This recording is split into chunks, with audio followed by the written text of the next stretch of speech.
Every team, every topic, everywhere. This is Believe.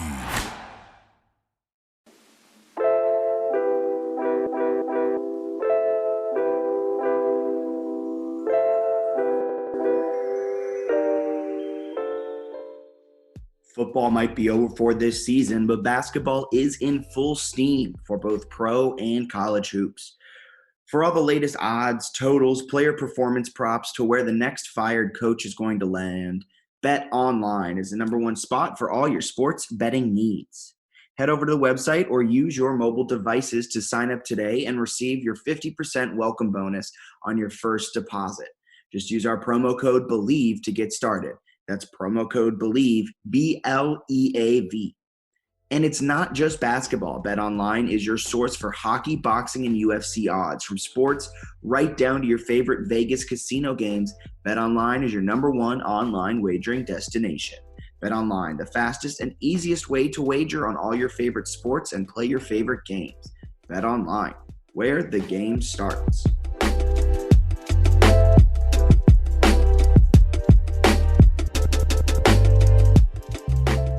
Welcome into another edition of the JMU Sports News Podcast. I am Bennett Conlin, joined by Jack Fitzpatrick. We got exciting news coming in our DMs at the moment. And we got some rants today. We do have some good news coming in the DMs. I had to check that as you said it. And we do have some rants. It's Rant Wednesday. It's what we're going to call this now, and it's only going to be a one-time thing. And we don't normally, I say that, we don't normally like to rant. We had 4 years of basketball rants on this podcast. We rant a lot. We do rant a lot. But this one, I think it's less about the on the court, on the field product and more so about some fans. As we are fans, I should say that. We're a fan blog who doesn't really blog. We just talk and tweet. But we're fans too, but I just don't know how to word it in a nice way. So I guess we're doing, what is it, mostly a football rant? This is football, an Antoine Wells rant. Okay. So Antoine Wells spoke to the I like big that you said Spur. that, okay. Like We got to set the scene here. Coming. We got – there's something else that I thought I was going to rant about, and I can't remember it. But anyway, Antoine Wells spoke with the big Spur, as it says on this thing. But anyways, it's like the 24/7 sports site for South Carolina. They have a bunch of team pages. Anyway, he talks to I guess JMU fans read it, and then there were some people who were upset with some of the stuff that he said about South Carolina, about JMU. Do you want me to read any of the quotes? Do you want to start the rant? This is mostly you. I'm trying to find what your rant was on because I feel like you had a good rant too coming. But yeah, read the quotes because I feel like that really sets it up. Okay. So they talk to him. It's basically a Q&A, but they do a little intro before that. They asked him essentially like why he transferred, blah, blah, blah. He goes, I look at life as challenging. I don't ever want to get settled. I don't ever want to just be comfortable with dominating at that one level. I always want to be able to enhance my game and be able to learn as much things as possible. I feel like at JMU, they taught me a lot of things and they helped me with a lot of things, but I feel like my time there was done because just playing there kind of got easy. I want to take the harder route. And there were some people who were kind of offended by that comment. I think it's definitely worth noting playing like against Alabama or Florida or LSU or even Kentucky is significantly harder than playing at JMU. But anyway, so that's Morehead State and Maine and that's yeah. Right. It's harder to play in the SEC. But anyway, so he made a bunch of things. I'll get back to some of the quotes here in a minute, but I'll give one that I think circulated a lot, which was, what's the biggest difference between Carolina and JMU? The best part about some of this, by the way, is that some JMU fans thought he was at North Carolina, and they're like, well, I guess North Carolina has good stuff. So they don't even like really know what's happening in the situation. Anyway. I didn't even see that part of it. That makes it so much funnier. He goes, for one, the food. The food is amazing. Right after workouts, you have shakes already made for you. After that, you shower up and you've got a whole buffet in front of you. Before you even do your workout, you've got breakfast, but they make any type of sandwich you want, customize it. That's been the biggest difference for sure. Just the facility and definitely the culture. There's more motivational coaches and mentors like Demo. Don't know who Demo is, but I guess they do. It's just wonderful. Everything about it is definitely unbelievable for sure. Yes. All of that, every quote that you just read is true. You know why?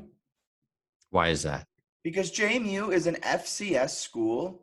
Was An FCS school, and he's at an SEC school. I can probably go out on a limb and say that the SEC has better facilities than some NFL teams.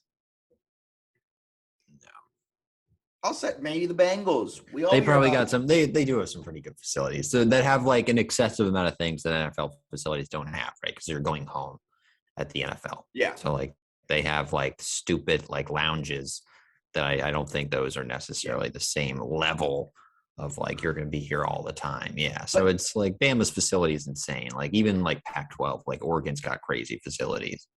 It's just like it's not the thing to get upset about if you're a JMU fan. He's not slighting JMU at all. Like everything he said in that interview was true.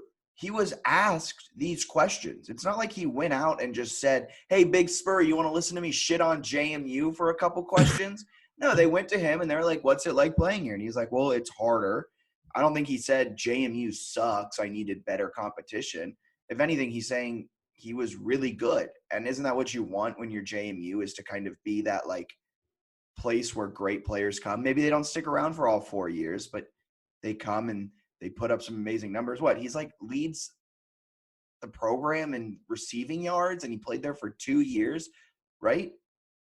He doesn't actually lead them, but he's like was on pace to have absurd stats. I think he's in the top 10, actually listed in the article. So assuming they're right here, he was 9th in career receiving yards, 3rd all-time in receiving touchdowns, 9th in career receptions. And then he had the single season record for receiving yards, receiving touchdowns, and receptions. So he was if he had stayed, he would have broken them by like an absurd amount. But the fact is, like, you played 2 seasons. One was kind of a shorter, like spring season. Yeah. And during that period, he's like top 10, top 5 with certain things. He's one of the best receivers JMU has ever had. Exactly. And he played 2, like, a season and 3 quarters essentially. And the second season he was playing on a bum ankle half the time. That was the stuff that was weird. It's like a lot of JMU fans were calling out the shake comment where he's talking about the shakes after, and they're like, "You want this served you on a silver platter? You're soft. He's pampered." The guy played like 6 games on like a high ankle sprain. Was still like the best receiver. The offense took a huge dip with him out. Like you were saying, it's true. Like he dominated when he was there. He was clearly one of the best receivers at the level. I think he wants to play in the NFL, and it's easier, and some JMU fans dispute this, which is insane. It's easier to get to the NFL from the SEC. Yes. Look at the draft. Look at the top draft picks every year. It's the SEC, the ACC, the Big 10, Big 12, Pac-12. There's a reason they're the Power 5 conferences. But Jack, and also, I have like two more points on this, and then we can move off of it just so we don't spend too long belaboring this point. Antoine Wells made the decision that he needed to make for himself. Like no one out there except for him can judge himself for making that decision. Like you went to JMU, you picked JMU. There's plenty of transfers who transfer from Elon to JMU as a student, and you don't call them out for that either. Like you make the decision that's right for you. And Antoine Wells has to live with that. And in all honesty, he probably made the right decision to go to the SEC, especially if he wants to, make it to the NFL. And if he doesn't have those skill sets or certain things that he needs to make it in the NFL, you said this yesterday when we were just talking, it's a lot better to figure that out as a redshirt sophomore with 3 more years of eligibility at an SEC school with fantastic coaching than it is to figure that out in August at your rookie tryout for an NFL team. Yeah, like he's dominating people and was dominating people at the FCS level. So if he had just kept doing that and then tried to get to the NFL as maybe like a mid-round draft pick, it's hard to like know what your weaknesses are necessarily if you're like crushing the FCS competition. Going up a level in competition, the SEC obviously, even with JMU moving to the Sun Belt, like the SEC East on a weekly basis and mixing in SEC West. South Carolina has a rivalry with Clemson. They're annually on the schedule. Like the games that he's going to play, he's going to know pretty quickly if he's an NFL talent or where he needs to improve to actually make it to the league. So that to me, I think is really valuable. A lot of people are like, well, Cooper Kupp had absurd stats with a 3rd round pick. They're like, well, Randy Moss. And you went back on the Randy Moss bit a good amount. It was the Randy Moss one upset. Cooper Kupp, like, I get you see that. Cooper Kupp also lost out on millions of dollars on his first rookie contract because he went in the 3rd round rather than a top 15 pick, which is where he probably should have gone. Now that we're looking back on everything that he's done in his career, he's a top 15 pick. And when you're a top 15 pick, your guaranteed money is a lot more than what a round 3 pick guaranteed money is too. So you're playing with money. If Antoine Wells thinks he's good enough for the NFL, not only that, he also is potentially moving up from the 5th, 6th, 7th round, maybe the 4th. And if he performs well at the SEC level, he jumps all the way up to the 2nd or 1st round, making millions and millions of dollars more in just that first contract, which can last up to 5 years, depending on where you're drafted. Second point, Randy Moss is a terrible analogy, probably one of the worst. I think I was more upset about that just terrible analogy than I necessarily was about all of this other stuff. Randy Moss signed a letter of intent to play at Notre Dame and then got in some trouble and then went to Florida State and then got into some trouble. And then that's how he ended up on Marshall. A transcendent talent doesn't just pick Marshall over Notre Dame and Florida State. Extenuating circumstances push him to Huntington, West Virginia. Here are some quotes from the Wikipedia page that are well cited. But it's Notre Dame head coach Lou Holtz said, Randy Moss was the best high school football player I've ever seen. Bobby Bowden at Florida State, he was as good as Deion Sanders. Deion's my measuring stick for athletic ability, and this kid was just a bigger Deion. Nobody said that about Antoine Wells. Like, Antoine Wells did not have this, like, oh, wow, this guy's the best athlete in the country who just happens to be at JMU. Of course he would get looks. It's like a 5-star, top 5 recruit going to JMU. That's way different than an unheralded recruit putting up a bunch of stats, but still probably being doubted because of the level of competition. It's just not a good comparison. I also don't mean to be – I'm not trying to diminish Antoine Wells at all either. Like, JMU fans think he would have made his name known at JMU and been – He wasn't in Walter Payton Award conversations. Like, he's not Randy Moss. What was that? He's not Randy Moss. Yeah, that too. He's not a transcendent talent. He has the potential to be a really good NFL receiver, but he's not a Hall of Fame receiver. And I'm not trying to slight him. And now this is turning into me slighting Antoine Wells to make a point to JMU. It's just like when the comparison is like, well, one of the best receivers in the history of football took this path is a really stupid path. Because, like, there are a lot of guys who play in the league for, like, 5 years. And we don't know what Antoine Wells' NFL future is or is not. But, like, realistically, if he, like, you have a better chance of making a good amount of money, whether it's NIL or in the league at an SEC school. So the move makes sense for him. I thought all the quotes he said were accurate. I know some people didn't like the tone, which is funny because it's on paper. I don't think anybody watched this interview like video, so the tone is how you read it in your own head. Like, I don't know how he said these things. I don't think he meant it to be offensive to JMU at all. They asked him why he left. He was honest. The craziest part here is, like, during his freshman year, I didn't even think of him transferring. All these JMU fans were floating that. They're like, oh God, a P5 is going to come take him. P5 is going to come take him. He's so good and he's going to want to get to up another level to challenge himself for the NFL. Then he does this and says that's why he's doing it. And they're like, oh, what a punk. It's like, you floated the idea probably before he even thought it, you morons. Like, it's just unbelievable. Like, they're all floating the idea. You've gotten more and more heated over as this conversation's gone on. It's just ridiculous because, like, everything he said was fine. There's one thing that was, like, probably taken out of context, a really small thing where he talked about that he likes playing with the receivers. And he says, them boys are dogs. It's very different. You can tell the difference in SEC and FCS ball. Them boys are dogs. I'm happy to be playing with them for sure. I love JMU's receiver group. I would imagine South Carolina has more, like, athletic ability than JMU. Like, I would hope for South Carolina's sake was just won a bowl game and had a winning record in the, like. JMU doesn't have a 4-star recruit in their wide receiver room. Yes, it's like you would think that very minimal 3. I don't even think they have a 3-star recruit in their wide receiver room. South Carolina's receiver room is all 3 and 4 stars. It's also worth noting that, like, these 24/7 sports accounts, and like they vary, or the pages vary a lot by like school, but they're essentially like a recruiting hype man for the school. So it's like fans who want to read about recruiting. They want to read all this stuff about like what's happening with their favorite team.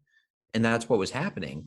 And they gave it like a very positive South Carolina spin, which is kind of pretty traditional for these 24/7 sports sites. So you have to be aware of like what you're reading. This is for South Carolina fans. They're not catering to like JMU fans who are really sensitive about how their program is viewed, which is who got upset, is they're all sensitive about all this stuff. But I thought it was crazy too, because it's the same people who hype up the facilities, right? And be like, JMU's got this great facility. You want to play big time ball, go to JMU. And then when they're talking about if someone else has bigger time ball, they're like, you shouldn't want nice facilities. You should just have you should be built different. And it's like, you've been talking for weeks about how the facilities are great and how they're growing and how they're adding people in the recruiting department. I just think it's dumb. And also, if you're over the age of like 15 and you're upset about someone transferring in 2022, you got to just take a breath. Yeah, there's going to be a lot more transfers coming down the pike. Yes. Pike. They also get a lot of transfers, and people are like, yes. You can't then do the other way and be like, you know what? I actually don't think this is good for his future. Like, you take off the purple glasses if you don't think him playing in the SEC could possibly benefit his future. And we do one last point that I have to make. The food comment, when people are like, no one's ever complained about JMU food. Huge difference between training to be like an elite level receiver who wants to play in the NFL and being like a freshman like me, where I would like pound a couple beers like in my dorm with some friends, then go to D Hall and eat a bunch of pizza. Like, I don't care if I like gained 15 pounds in a 3-month span, which one of my roommates did freshman year. It was awesome. He did it before like Thanksgiving break. Absolutely unbelievable. We were so proud of him. So like, that was weird. Shout him out. What's his name? Shout him out.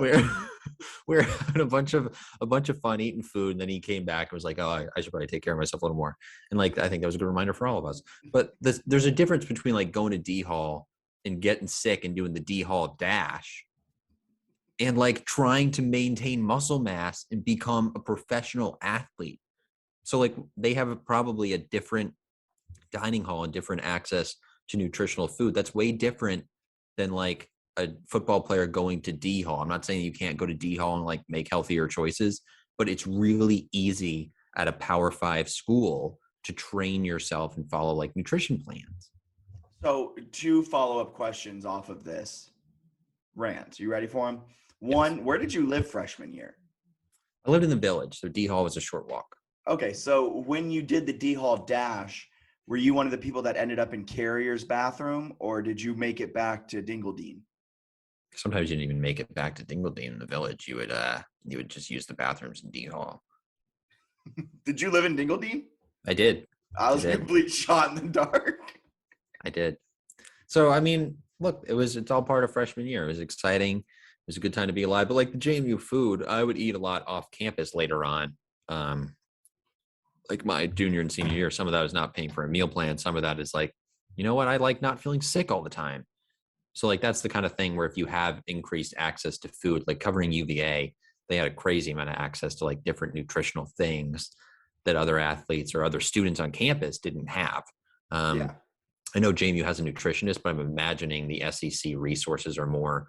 The other thing I think people took out of context was like, there's more motivational coaches and mentors. It doesn't mean that like Beamer is better at motivating people than Signetti, although maybe, but like, they have people There's a who reason are like, one's an SEC coach and one is 60-something years old and coaching in a transition. But he's a very good coach, but it's just like, they have like specific motivational coaches and mentors, and like, it's just a different level of resources. They have money. They have Yes, all the money in the world.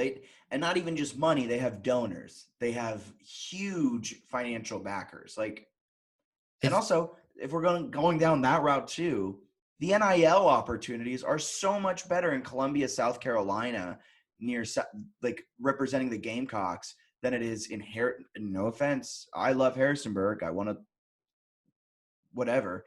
Like, Jim's Auto Mall is not giving you the same amount of money in Harrisonburg than Bob's Auto Dealership is going to do in South Carolina. no one in the world is saying, which is how JMU fans interpret it, that you can't have success or you can't possibly make it to the NFL from JMU. It's just easier from an SEC school. Like Deebo Samuel was a South Carolina receiver. Like they have a pretty good history of sticking some guys out there. I think Brian Edwards was another one who was kind of a recent players with the Raiders. So like they have a little bit of a history. JMU doesn't. Like JMU's last receiver drafted, I think, was like 2000, and people were like, "Whoa, Antoine Wells is different." It's like, okay, that's why he's at USC. It's still very hard to. I don't know. It's just wild that fans were actually upset because everything he said was accurate. They just didn't like hearing it. Yeah, and I just think sometimes you just got to take a moment, breathe, take off your purple colored glasses, and look at the broad spectrum of it all. Yeah, it was something. I'll say that. All right, I think we've hit this point pretty hard. I think the nail is no longer popping out of the wood as we've hit it on the head a few times. Do you want to move on to some quick basketball talk? Mostly women's, as the men's wrapped up their season like 2 weeks ago, it feels like. Men's season is over. We've talked kind of at length about how they need a big man. So we'll see what happens there. Keep an eye on that throughout the off season. Women's basketball is subscribed to herhoopstats.com. So I've got some actual details here, which we've talked in the past about how they don't have numbers. Hey, we found numbers. So I thought that was it took 4 years of this podcast to find. I thought that was pretty exciting. But yeah, they've always been. I don't want to say not a bad offensive team, but I guess they've relied more on defense in the past. JMU when they've gone on some of these runs, so those numbers are a little bit down, I think, which is disappointing. Just general defensive numbers are a little lower than you expect. They're kind of middle of the road. They're even, sort of middle of the road offensively. Some of the main issues, though, are just like straight up shooting. They're one of the 100 worst 3-point percentage teams. They're in the bottom 100 in field goal percentage, effective field goal percentage.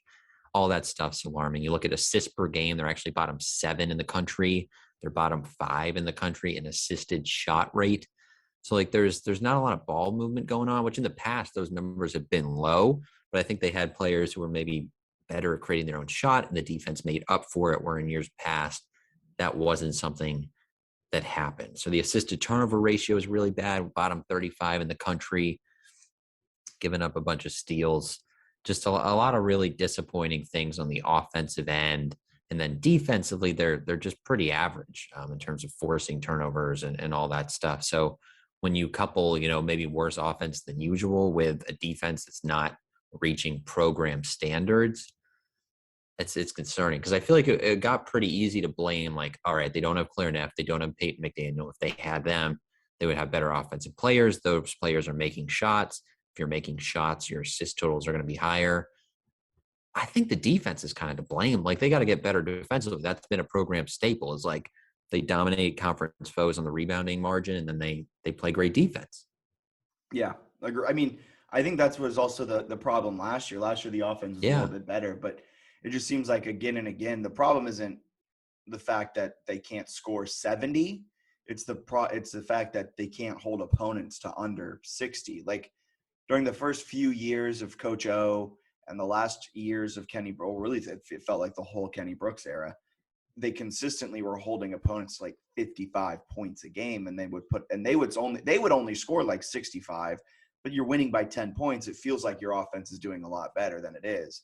And the defense has taken a massive step back as of late. And whether it's the team just isn't buying into the defensive strategy, whether it's a lack of, veteran leadership, and I'm not trying to put the blame on anyone here, but there's something missing that had been there before. Maybe it's Kayla Cooper-Williams down low, who could just reject anything and was the ultimate eraser, was the ultimate fix-it man down low, and they don't really have that anymore after Rain Tucker transferred to Towson. So there's a lot of different avenues for why the defense has stepped back so much, and you hope next year there's going to be a step forward again as it returns to program standards. I think it can. It's also probably worth noting as we look at like Oregon and maybe the disappointment of the program recently. They were 25-4 in 2019-20 when COVID canceled the season. Like they were very good, like capable of winning an NCAA tournament game. They had Maryland on the ropes and blew that and lost by 2. They had a close loss at UVA, which was a little disappointing. But I believe they still had Jocelyn Willoughby that year, who ended up being a top 10 WNBA draft pick in that game. She scored 28, right? So it's like you can kind of point to these areas where a WNBA player scored half of UVA's points in that game. That's, a reason for maybe excitement. That at one point lost to Towson. They did get blown out by Drexel on the road. Then they had a rematch and they blew Drexel out. Like, it was a special team. They won their last 9 games of the year. So COVID kind of screwed them there a little bit. Even the year before, they were pretty good with some injuries that cut them short. So we've said that a lot, but worth noting that they've had some tough luck of late. But yeah, they got to get better. And I think it's going to be fascinating to see how they manage the roster, because they had a bunch of seniors. Don't know how many are going to come back versus how many are not. But it's the senior year next year for Kiki Jefferson, although I guess she technically could use a COVID year, I believe. So if she wants to use an additional year, she might be able to. Not entirely sure what the plan is there, but it's her senior year. And she's one of the better players in recent memory. She's an absolute stud, and she has been for years. So hopefully they could take advantage of that and what she's able to do and become an NCAA tournament team. I think they can go into the Sun Belt and be competitive pretty fast. Not the best league in the world. They just got to find ways to be more consistent on both ends and figure something out roster management wise. Yeah, it's going to be really interesting to see how they progress over this offseason, see what comes out from the team itself, and excited to see Kiki next season, hopefully with everything coming together. Yeah, I mean, it's the user interface of her hoop stats is not quite as easy as old Ken Palm, or at least I'm not used to it quite as much. I wish I could find a little more obvious data in terms of the Sun Belt and what they're doing and how that's all going, but it tends to be a little challenging. So you kind of have to go through like team by team rather than conference by conference. But my guess is that it's a get league. It is. I don't think it's unbelievably good. Who won the league? It was like UT Arlington. Sure. I've not followed along with Sun Belt at all, men's or women's side. The only reason I know Georgia State won the Sun Belt tournament. They're good. I watched them this year against Northeastern early in the year, and I was like, that team's special. They're not actually special, but they won the game. I'm really surprised Northeastern didn't win the CAA tournament on the men's side. I thought they were a real dark horse. Just kidding. Can't believe someone said that. He predicted Delaware, though, so that kind of. Oh. I know. I hate that for us. All right, so UT Arlington, taking a look at them here. They don't have the best metrics either. Like, they won a bunch of games. Their win percentage was good. Offensively, they were good. They actually tended to be better defensively. So kind of similar offensive rating to JMU, but they were a lot better defensively, about 100 spots better in terms of like efficiency ranking in the country. So I think the defense will do it for you. They were one of the worst 100 3-point shooting teams too. Their 3-point rate, 3-point shooting percentage, all that good stuff was pretty low. They're okay from 2, but they were not the most effective shooting team in the world, but they played great 3-point defense, which I think was really important for them. So they did a better job than JMU in that area, which is important. So yeah, I think it's a gettable league for both teams, men's and women's. I think they go into the Sun Belt, Jack, and they can win it. Yep. But you got to do it. You got to go out and do it.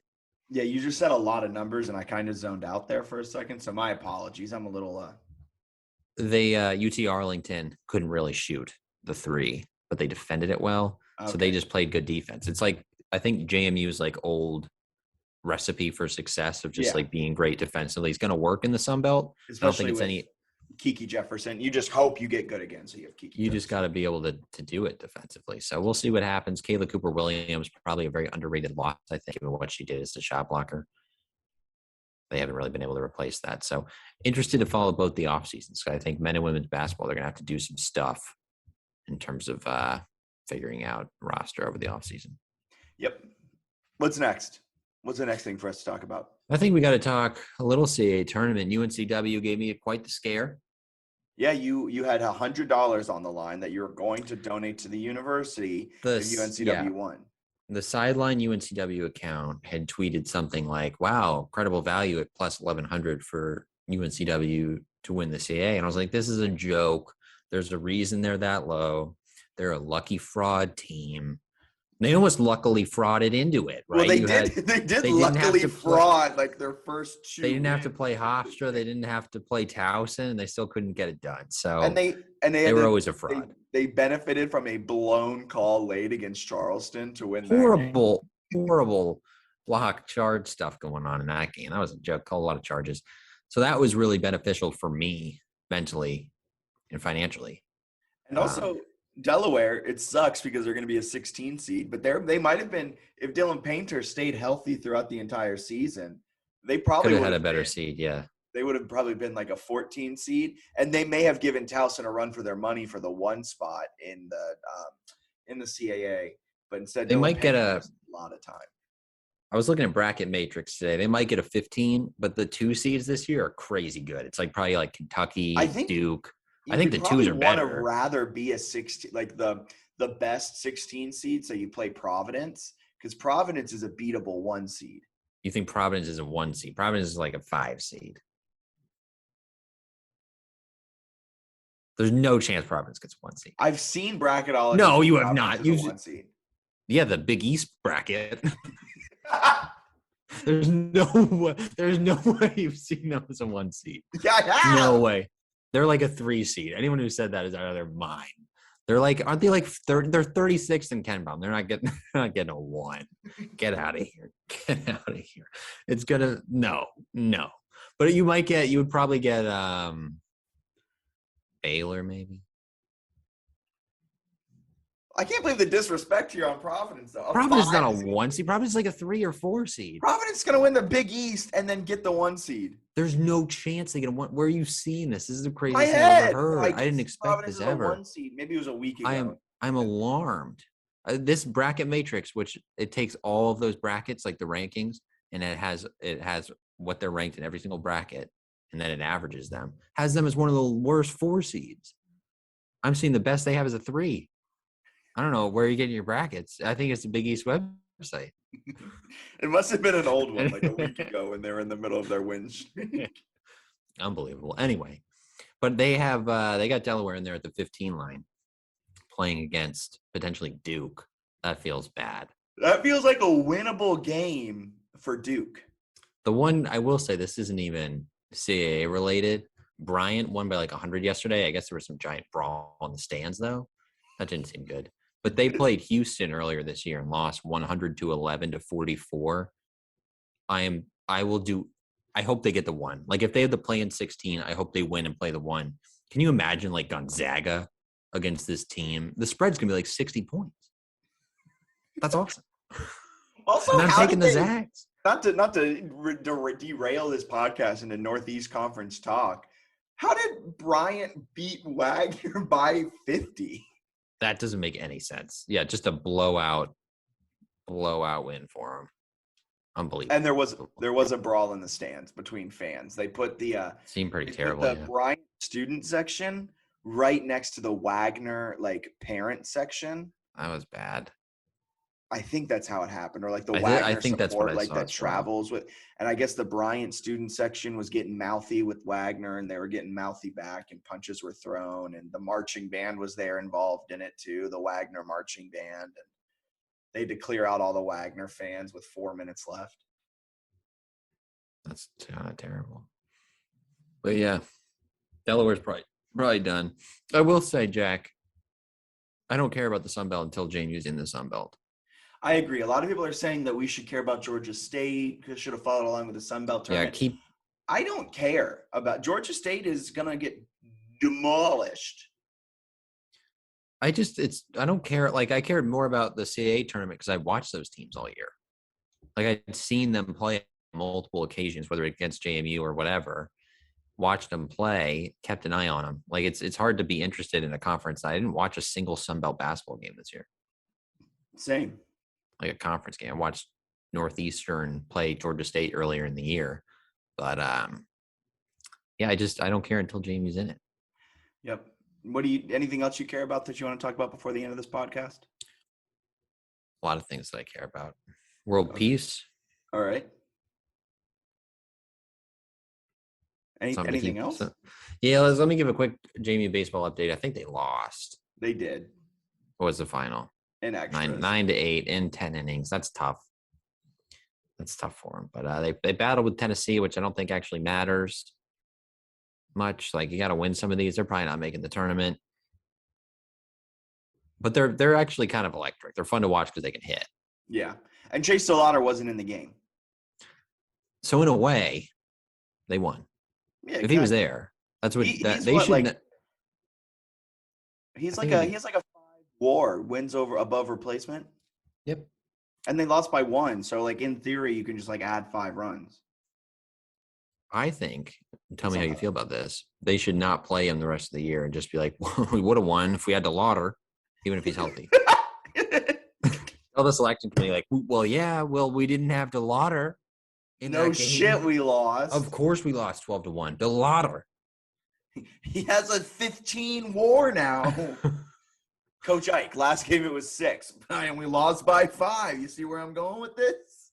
Hopefully he comes back soon. But yeah, we got some people who are pretty amped up about the baseball team. I'm not totally sold, but they're fun to watch. You probably lose Delauder though after this season, though, right? Definitely, yeah. I say that because I forget the baseball draft rules. You got to be like a junior-ish or whatever, but he's been there 3 years now, so okay. he can bail, and he will because he'll be a very, very top pick. Okay. But yeah, women's golf got it done. Tease that. You want to tease that a little bit? Yeah, I think we're working on getting head coach Tommy Baker on the podcast, which we've talked about kind of for a while. Interestingly, for like the last 2 years. I think I was looking at the sports calendar and I saw they were playing, and I pulled up Golf Stat, and they were like very much in the mix to win this tournament, the River Landing Classic, which they did. So I pulled it up, watched that, thought that was cool. Figured we should have them on. They won the CAA last year. They're probably one of the forgotten teams with this postseason ban. Really hurts. The fact that they're not allowed to play, and that sucks for them. Because they did some good things, had a couple good rounds or a good round or something in there in the NCAA regional last year. So tough. They only have 2 tournaments left this year, one at the end of March, one at the beginning of April. So they got a little left, and then they will go into next year. I imagine the Sun Belt's pretty competitive, but we will ask Tommy Baker about how they will fare in the Sun Belt. Yes. I think that's pretty much all we got. We might go on we'll have Tommy Baker, but we could be on a hiatus for a little bit, right? Maybe a little break. I think pop in here and there with guests that we may be able to pull down. Always, if you guys ever want a certain guest, let us know on Twitter. Tweet at us, slide in our DMs. They're open on Twitter, and let us know, and we'll try our best to get them. We love bringing on guests. It's a lot of fun. We did it throughout football season, but I think this is normally where the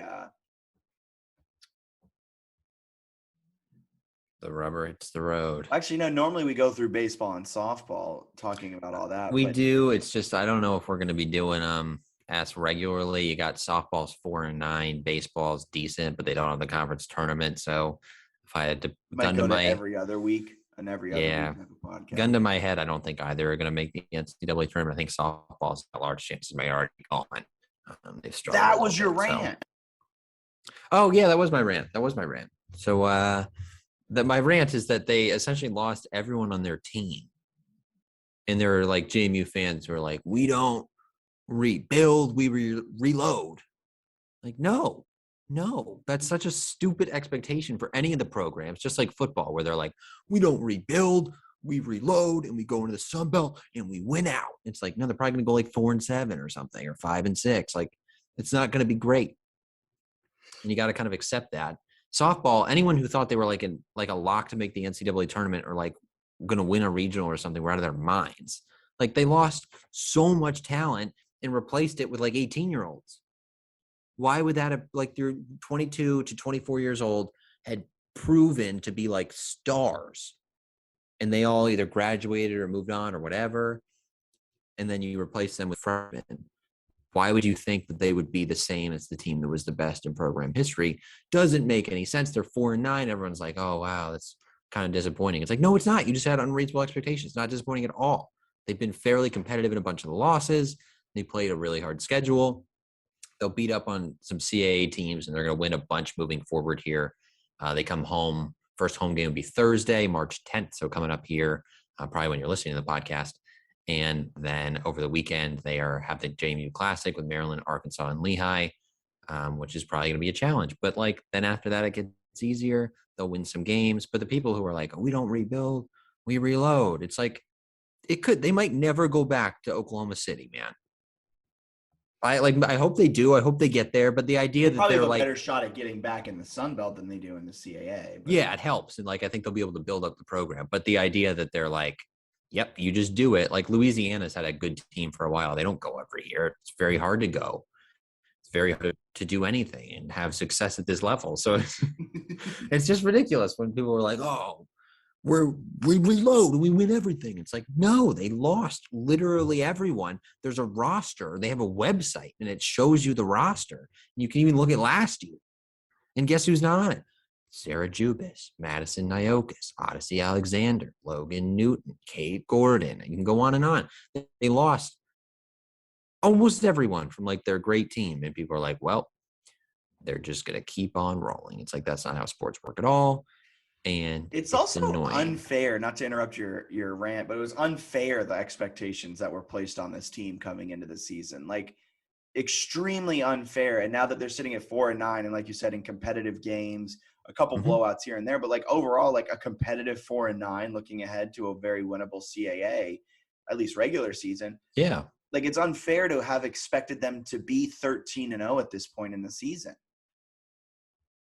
Yeah. It's also a disservice. Super disservice. And it's also a disservice to the last year's team. It's like insulting to them. You're where it's like, oh yeah, historically great team. Where no offense to the team, but like Odyssey went on a historic pitching tear to get them through the regional that they almost lost, the super regional that was very much in the balance throughout the entire thing, to get them to the Women's College World Series. Odyssey Alexander did something no pitcher, I think, has ever done, and that's throw 1 million pitches in a 3-week span. It was unbelievable. And she was obviously the catalyst, right? Because they had like a couple key hits a game, but she was carrying them in the circle. And for her to leave and then you to be like, yep, they're going to be exactly the same.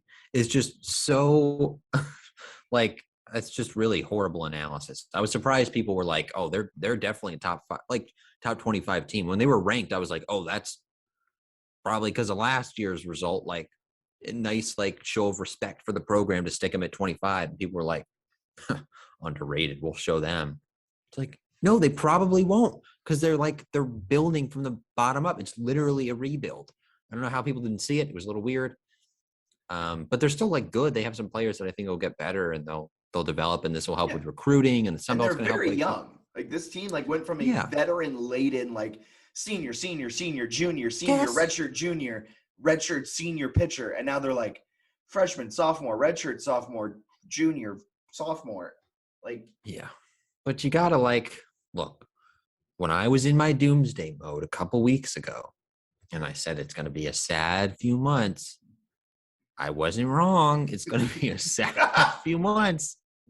They're not playing the basketball tournament. The softball team they're not making the NCAA tournament. The baseball team, maybe they go on a tear, but like the schedule is pretty bad. So like you kind of need to beat Tennessee tonight or beat Virginia Tech. Like you don't have that many opportunities to actually build a resume. Nobody cares about the record. Like you need a good RPI and stuff. And you don't get that by beating Quinnipiac 2 out of 3 games. Oh, is that how you pronounce it? Yeah. It was always Quinnipiac. I'm pretty sure it's Quinnipiac. I think there's an extra I in there. But that's not how it's done. So like you're probably not having any NCAA tournament teams. You have a lacrosse team that's like not always televised, and they lost in Penn State today. They're like a fringe NCAA tournament team because it's a really small field. And then we got women's golf, but you can't actually watch women's golf anywhere. So when I was a sad boy, I was correctly a sad boy. And we're going to go into the Sun Belt with a renewed energy over the off season. But Jack, if you expect us to come out here and be sad boys every week, we're not doing it, folks. We can't do that. And with all of that, I think this is where the podcast comes to an end. Normally where I have to cut off Bennett and his ranting that I normally am podcast. So thank you so much for tuning into the JMU Sports News Podcast. You guys have a wonderful rest of your day. This has been presented by Bet Online. See ya. Thank you for listening to Believe. You can show support to your host by subscribing to the show and giving us a 5-star rating on your preferred platform. Check us out at Believe.com and search for BLEAV on YouTube.